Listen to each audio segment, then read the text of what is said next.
Video देख रहा होगा। इसमें ये इम्पोर्टेंट क्वेश्चन जा रहे हैं जो एग्ज़ाम्स में आ सकते हैं। वो सीरीज़ चल रही है, वैसे वैसे क्वेश्चंस मैं ला रहा हूँ, देख रहा हूँ सर्चिंग करने के बाद और बुक्स वगैरह के सर्च करने के बाद जो क्वेश्चंस मिल रहे हैं मुझे अच्छे हैं, आ सकते हैं और इम्पॉर्टेंट हैं, वो मैं ढूंढ के लाया हूँ। क्वेश्चन बोर्ड पे लिखा है जो इम्पॉर्टेंट है और क्वेश्चन मैंने ढूंढ रखे हैं। अभी थोड़ी देर वीडियो पॉज होगी, फिर लिखकर फिर उसके बाद उसके सॉल्यूशन फिर मैं प्रोवाइड कराऊंगा। ऐसा करना पड़ेगा क्योंकि टाइम बहुत ज़्यादा लगता है ऐसे। If A is the any m cross n matrix, A matrix है उसकी एम क्रॉस एन है, such that A B and B A are both defined. A B कभी बी ए के इक्वल नहीं हो सकता, लेकिन यहाँ पर ये बोल रहा है ए बी और बी ए दोनों ही डिफाइंड है।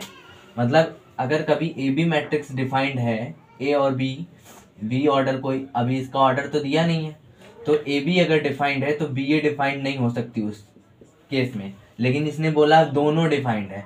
दोनों डिफाइंड कब होंगी? मैंने मल्टीप्लिकेशन का एक रूल बताया था कि ए इंटू बी तभी होता है जब उन पहले वाले का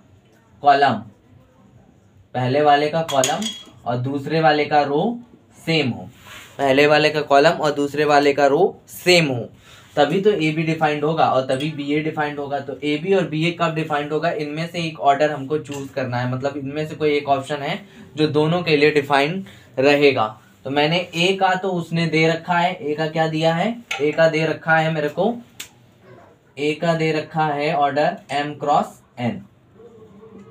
अब मैं बी का लिखने वाला हूं, बी का मुझे वही लिखना होगा जो दोनों के लिए डिफाइंड हो। एम क्रॉस एन यहाँ पे लिखा है तो मैं एन क्रॉस एम लिखना चाहूंगा। यहाँ पर एम क्रॉस एन बिल्कुल नहीं हो सकता, ये तो कतई नहीं होने वाला। डी एम क्रॉस एम नहीं हो सकता क्योंकि ए उसने दे रखा है ए बी को डिफाइंड अगर कराना है, हम ए बी को डिफाइंड अगर कराना है तो। फिर इसके बाद एन क्रॉस एन लिख सकते हैं, लेकिन मैंने सबसे पहले एन क्रॉस एम को चेक करने के लिए लिया। एन क्रॉस एम लिखा, ये क्या हुआ? दोनों सेम। मैंने कहा था पहले वाले का कॉलम दूसरे वाले का रो अगर सेम है तो ही मल्टीप्लिकेशन हो सकता। बी ए में भी करना है तो बी ए का क्या है? ए का तो दे रखा है ना, तो ए का तो एम क्रॉस एन रखने ही वाले हो, ए का एम क्रॉस एन रखने वाले हो। दूसरी बार में एन क्रॉस एम अगर इसको रखते हैं तो ये भी सेम। इसका मतलब ये वाला ऑप्शन पहले ही मिल गया मेरे को, सी वाले को चेक करने की जरूरत ही नहीं पड़ी। ठीक है, जिसको समझ में आया वो लाइक करे, कमेंट करके बताए कि मेरी वीडियोस अच्छी लग रही हैं तो और मैं लेक्चर्स बनाऊंगा ऐसे ही 2-2 क्वेश्चन 3-3 क्वेश्चन का, जिसमें ज़्यादा आपको टाइम भी नहीं लगेगा और आपका क्वेश्चंस भी इम्पोर्टेंट वाले मिल जाएंगे। तो आप बताइए कि हम पूरी लेक्चर कराएं या ऐसे 3-3 4-4 क्वेश्चन के एक छोटी वीडियोस प्रोवाइड करा दें। व्हाट्सएप पे भी मैसेज कर सकते हो, मैंने बता रखा है 7275। कोई डाउट हो, कोई क्वेरीज हो, कोई बुक रिलेटेड क्वेरीज हो, वैसे मैंने बुक रिलेटेड किसी कोई क्वेरीज है तो मैं उसे बता देता हूँ कि बुक रिलेटेड कोई क्वेरी हो, जैसे एमसीए के लिए तो अपना एंट्रेंस पैकेज है, आर.डी. शर्मा है, आर.एस. अग्रवाल है, कुछ भी लगाइए। लेकिन एमसीए यूटी पीजी वाले वो ज़्यादा बुक के चक्कर में ना पड़े। बुक है आर.डी. शर्मा है तो आर.डी. शर्मा लगा लीजिए, 12th वाला पुराना है तो 12th वाला लगा लीजिए, क्योंकि इसमें बहुत ज़्यादा डिफ़िकल्ट निमसेट लेवल वाला नहीं आने वाला है। आपका 12th का कोई रखा है तो उससे लगा लीजिए, पूरी कंप्लीट कर लीजिए। उसमें ऑब्जेक्टिव हैं तो ऑब्जेक्टिव लगा लीजिए, अगर उसमें थियोरेटिकल क्वेश्चन है तो थियोरेटिकल क्वेश्चन लगा लीजिए, बस स्पीड के साथ कि मेंशन रहे, बहुत लंबे क्वेश्चन नहीं लगाने हैं। अब दूसरे वाले पे आते हैं। दूसरा क्वेश्चन क्या कह रहा है? ई अल्फा ई थीटा, ई अल्फा और ई बीटा का मल्टीप्लिकेशन कराना है। तो इन दोनों का ही तो ई अल्फा का मतलब इसके अंदर अल्फा रखोगे ना, cos alpha sine alpha minus sine alpha और कॉस अल्फा। इसका हमने मल्टीप्लिकेशन करा के पुरानी वीडियोस में दिखाया भी है। कॉस बीटा साइन बीटा और यहाँ पे आ जाएगा साइन बीटा कॉस बीटा। ठीक है, इसका इसके साथ कराओ तो कॉस अल्फा कॉस बीटा आ जाएगा। और इसके साथ कराओगे तो साइन अल्फा साइन बीटा आएगा दोनों, ये वाला प्लस में cos alpha cos beta sine alpha sign beta, alpha cos beta minus sine alpha sign beta. एक तरीके से इसको क्या लिख सकते हैं, कॉस अल्फा माइनस बीटा, ठीक है ना, कॉस अल्फा माइनस बीटा। अब इसका मल्टीप्लिकेशन हो गया इस वाले का इस रो के साथ, इस कॉलम के साथ हो गया, अब इसका इस कॉलम के साथ, तो sine alpha cos beta minus का साइन अल्फा कॉस बीटा, और फिर इसके साथ फिर माइनस लगाया तो कॉस अल्फा साइन बीटा। अब देखा जाए तो यहां से माइनस कॉमन ले लें तो इसका मतलब इसका आएगा माइनस का साइन अल्फा प्लस बीटा। कोई दिक्कत, किसी को कोई दिक्कत नहीं होनी चाहिए। आगे बढ़ते हैं, तो आगे वाले में हमें ये मिलेगा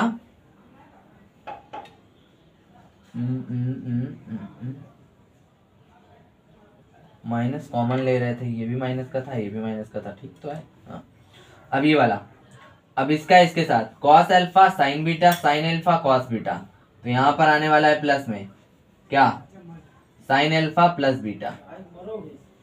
फिर इसके बाद देखो तो इसका नीचे का sine alpha sign beta cos alpha cos beta plus में है, लेकिन इधर वाला माइनस है, तो कॉस अल्फा माइनस बीटा। कोई दिक्कत, आने के लिए तो यही आया, लेकिन हमको एक डाउट हो रहा है कि ये भी प्लस होना चाहिए, क्योंकि cos alpha into cos beta minus में है, अगर साइन अल्फा साइन बीटा तो माइनस में होता है तो इसका फॉर्मूला प्लस के लिए खुलता है, और प्लस में होता है तो माइनस में होता है, इसका मतलब ये प्लस, यानी कि इसका आंसर ये आएगा ई अल्फा प्लस बीटा, ई अल्फा प्लस बीटा। ई अल्फा प्लस बीटा लिख सकते हैं ना, तभी तो हमने यहाँ पर ई अल्फा प्लस बीटा अगर यहाँ पे रखे तो यही तो आएगा, इसका आंसर ई अल्फा प्लस बीटा सी वाला। किसी को समझ में ना आया तो मेरे को कमेंट करें, मुंह में ना दबाए रहे कि भैया यहाँ समझ में नहीं आ रहा है, ये आपने क्या बता दिया, कैसे हो गया। करोगे डाउट तभी क्लियर हो, और समझ में आ रहा है तो अच्छी बात है। अब थोड़ी देर के लिए पॉज करें और थोड़ी अब 3 क्वेश्चन और लिखें। तो आते हैं, 3 क्वेश्चन और हैं बोर्ड पे, 2 क्वेश्चन थे, अब 3 क्वेश्चन और लिख दिए गए हैं। पहला question, if A is an involuntary matrix. Involuntary matrix का मतलब होता है, यहाँ पे देखो ध्यान से, इनवॉलेंट्री मैट्रिक्स का मतलब होता है ए का स्क्वायर करने पर आ जाए आई या आई एन मतलब एन ऑर्डर के लिए होता है, इज अ यूनिट, और I is a unit matrix of same order then I minus A और आई प्लस ए। तो इसका मतलब ये है, हम सॉल्यूशन यहाँ करके दिखाते हैं, आई माइनस ए डायरेक्ट गुणा ही कराएं तो आई के साथ कराएंगे तो आई का स्क्वायर, आइडेंटिटी का स्क्वायर करना तो आइडेंटिटी ही आता है, आई का ए के साथ कराएंगे तो आई ए मिलेगा, फिर माइनस आई का ए के साथ कराएंगे तो माइनस आई ए मिलेगा, और ए का ए के साथ कराएंगे तो माइनस का ए का स्क्वायर मिलेगा। समझ में आ रहा कि नहीं समझ में आ रहा, बिल्कुल सही है ना। अब यहाँ पर चीज ध्यान देने वाली बात ये है, क्या आई ए और ए आई, हाँ ये ए आई है, ए आई क्या सेम होगा या नहीं होगा, बताइए। आइडेंटिटी मैट्रिक्स में किसी का मल्टीपल कर दे, गुणा कर दे, जोड़ दे, तो क्या कुछ फर्क पड़ने वाला है, कुछ फर्क नहीं पड़ने वाला है, यानी ये दोनों सेम होगा, आप करके देख सकते हैं। और ए स्क्वायर हो जाएगा आई के बराबर, क्योंकि क्या है ये, ए स्क्वायर किसके बराबर हो जाएगा, आई के बराबर। क्यों हो जाएगा, क्योंकि ये इनवॉलेंट्री मैट्रिक्स दे रखा है, ए इज इनवॉलेंट्री मैट्रिक्स दे रखा है खुद ही, तो दोनों कट के 0, यानी कि 0 मैट्रिक्स कहीं है क्या, यहाँ पे डी ऑप्शन में 0 मैट्रिक्स है, A option A, B option I, C option 2A और डी 0 मैट्रिक्स, तो 0 मैट्रिक्स ऑप्शन में रफ कर दे, क्योंकि जगह तो इतनी ही है, सीन समझाना पड़ेगा। अब ऊपर वाला तो कोई काम का है नहीं, इसको रफ करो, समझाने रहे तो हो जाएगा कम से कम। हाँ तो अब आते हैं इस पे, a is equal to cos B minus sin B cos B, ये दे रखा है, ए का ट्रांसपोज जोड़ने पर हमको मिल रहा है आई, हमको ये मिल रहा है तो एक बार क्या चेक कर लिया जाए, ए का ट्रांसपोज जोड़ लिया जाए। ए का ट्रांसपोज क्या होता है ये भी लिख दिया जा रहा है। ए का ट्रांसपोज यहाँ पर cos B sin B minus में, और इधर हो जाएगा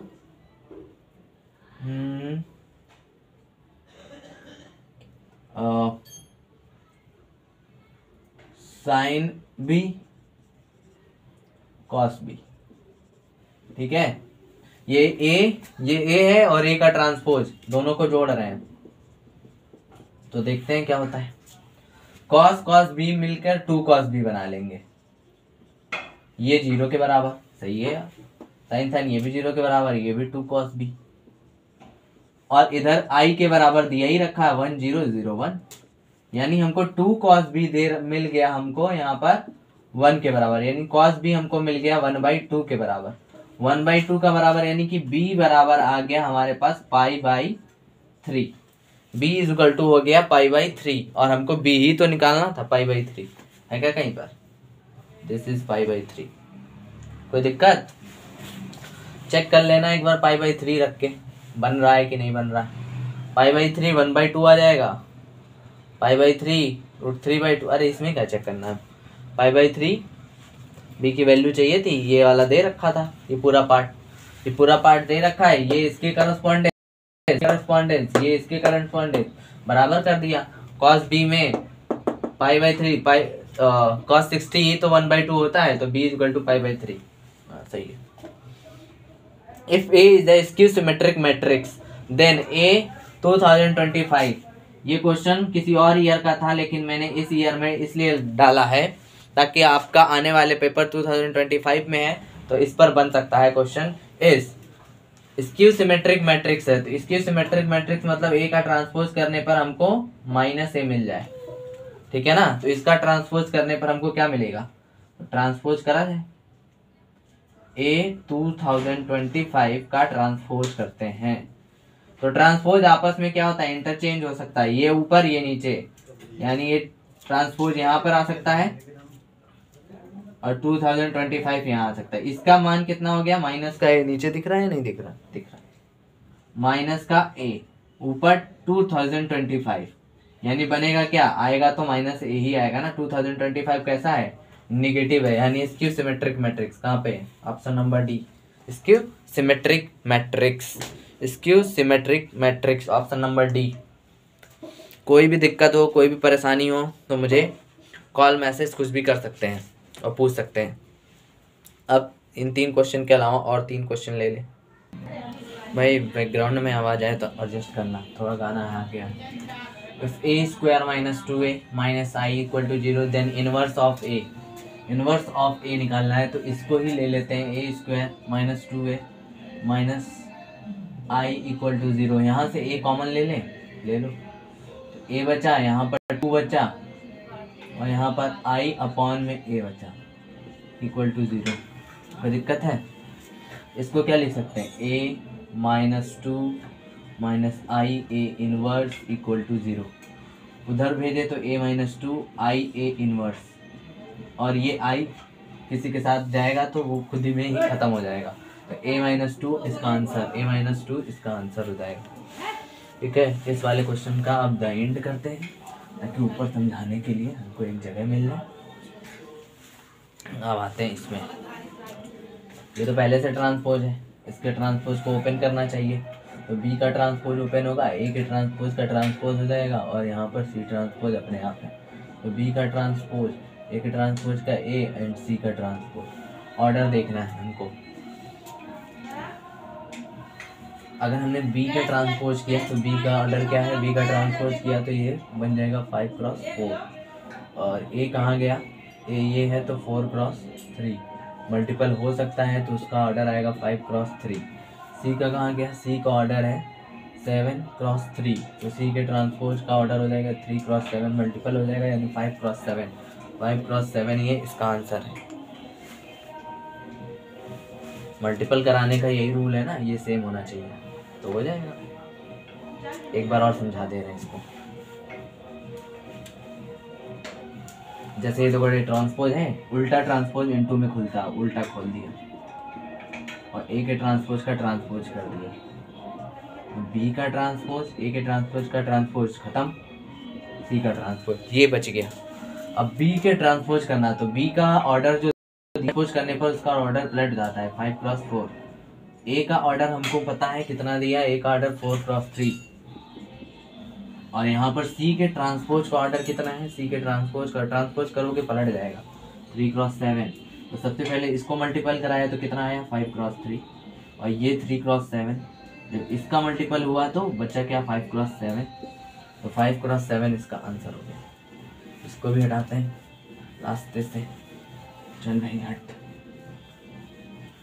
अब बचा ये, इसका क्या करना है, इसमें ए इनवर्स का फॉर्मूला खुद ही हमको लगाना है। Adjoint of A 1 determinant of A होता है adjoint of A. Adjoint of A खुद ही दे रखा है, कंपैरिजन करोगे तो के बराबर डिटर्मिनेंट ऑफ ए आएगा। तो यानी कि डिटर्मिनेंट ऑफ ए सॉल्व हो जाए तो के का मान आ जाए। डिटर्मिनेंट ए सॉल्व करो, 4 × 24 और 3 -2, 6 दूनी 12, 3 × 9, और यहाँ पर +3, 2 4 3 12 करो, 24 में से 3 गया तो कितना बचेगा 21, यहाँ बचा 12 में से 3 9 गया 3 3 दूनी 6, यहाँ बचा 2 10 10 3 30, 6 36 36 में से 21 गया 5 15 माइनस का 15, के बराबर आ गया -15, के बराबर -15 आंसर।